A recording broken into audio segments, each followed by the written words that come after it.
मुल्क भर की तरह खानपुर में सब्जियों की कीमतों में होशरुबा इजाफा हो गया। प्याज 230 रुपए किलो, अदरक 440 रुपए किलो, टमाटर 120 रुपए किलो फरोख्त होने लगे हैं।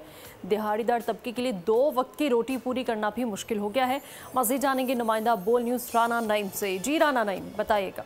हुकूमत की जानिब से पेट्रोलियम मसनूआत की कीमतों में कमी कर दी गई है, लेकिन रोज़मर्रा की अशिया की कीमतों में कमी न होने की वजह से शहरों को सख्त दुश्वारी का सामना है। खानपुर में अगर सब्जियों की बात की जाए तो अदरक 450 रुपये किलो में फ़रोख्त हो रही है। इसके अलावा प्याज की कीमत 230 रुपये किलो हो चुकी है और जो आलू है वो 100 रुपये और टमाटर 130 से बढ़कर 140 रुपये किलो में फ़रोख्त हो रहे हैं, जिसकी वजह से शहरी और दिहाड़ीदार तबके को सब्ज़ी खरीदने में भी सख्त दुश्वारी का सामना है। मेरे साथ शहरी मौजूद हैं, इस हवाले से इनसे बात करेंगे। क्या कहेंगे जी? सब्ज़ी की कीमतें इतनी हो गई हैं, जो गरीब लोग हैं वो उनकी पहुंच से दूर होती जा रही है और कोई पूछने वाला नहीं है।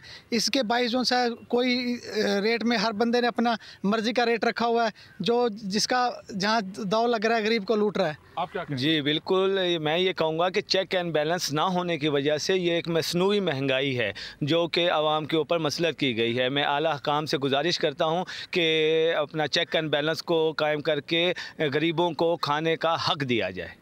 हाँ जी बिल्कुल, आपने शहरों की बात सुनी। इनका यही कहना था कि जो दुकानदार हैं उन्होंने फर्जी रेट मुकर्रर कर रखे हैं और मनमाना कर रहे हैं। ना तो शहर में कोई प्राइस कंट्रोल कमेटियाँ हैं और ना ही कोई ऐसे इदारे हैं जो कि डेली की बुनियाद पर दुकानदारों के रेट चेक करें। तो शहरियों ने आला हुकाम से यही मुतालबा किया कि खानपुर में माफियाज के खिलाफ सख्त कार्रवाई की जाए। जी सब्सक्राइब करें और बेल दबाएं ताकि कोई खबर रह न जाए।